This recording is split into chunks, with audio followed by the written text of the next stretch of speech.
Sorry about this, Ms Cooper. We appreciate you standing out in the rain. I was about to ask you about the reset and whether it is a reset or it isn't a reset. The boss says it isn't, but of course it is. Well, it's setting out a practical plan for change. So before the election, we'd established these big missions, the things that we want to do to change the country, including in my area, that was about safer streets, about reducing serious violence and restoring confidence in policing and the criminal justice system. But what today's about is what are the practical milestones that make a difference for communities? And the practical milestone for us is the 13,000 more neighbourhood police, PCSOs, back on the beat, particularly in our town centres, to tackle things like the shoplifting, the street crime. And so this is about the milestones on the way, how you make a difference, how you restore people's sense of security and the opportunities for the future that, frankly, for lots of people, feel so badly damaged in recent years. And if I could go back to your opposite numbers saying you're not putting enough money forward to create these 13,000 neighbourhood officers in order to be able to train and pay those new officers and PCSOs as well, what would you say in response? So we're putting forward next year an additional £100 million for police forces. We have a major programme around policing efficiency and collaboration across forces that will also generate further savings. But this is the plan over the course of this Parliament, the 13,000 over the course of this Parliament. That £100 million is sufficient to fund the recruitment of around 1,200 new police officers, but we'll be working with police forces on how they actually make the most of that and get the impact of that, drawing in additional officers to get them back onto the beat. Because I think the reality of most people's experience is very often in the town centres, they just don't see the police anymore. And we want to make that focus, getting the police back on the beat, working in communities, restoring neighbourhood policing, which is something really important and precious for Britain, which we've lost for too many years. To that end, the Tories are also suggesting that in order to try and make this work, your 3,000 police officers are going to be diverted away from 999 response and investigations. Do they have a point? Yeah, no, that's just nonsense.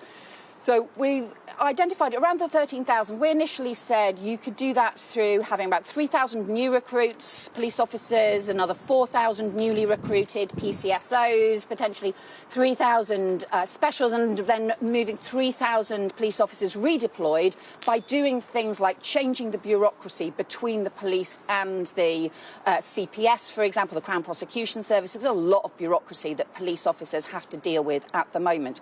But we will work with police forces on what is the best way to deliver that. What we're saying, the bottom line is, and that's what Keir Starmer is going to be talking about today, is we will deliver 13,000 more neighbourhood police and PCSOs into our teams right across the country, because that's the difference people know. They will make the difference in our communities, in our town centres.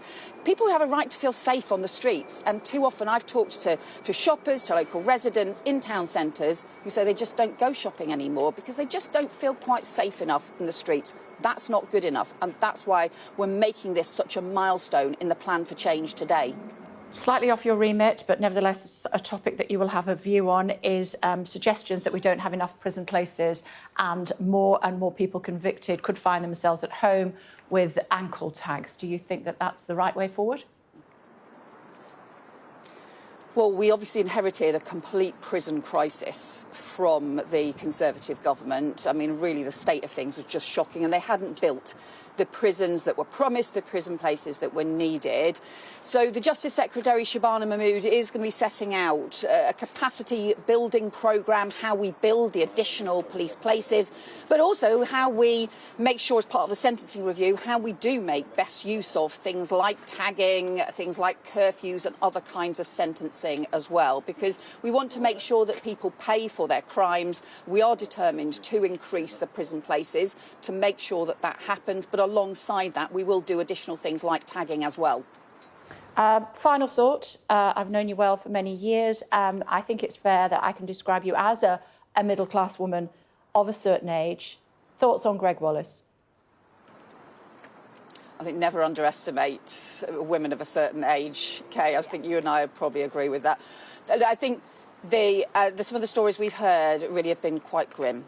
And You know, it's hard for me to comment on this individual case. I know there's investigations underway, but the really, I think, depressing thing is that we hear the same story too many times of people, you know, allegations about people in positions of power who then end up misusing that power or end up, you know, really that kind of concerns about workplace harassment just not being taken seriously enough. And we do need employers to take these things seriously.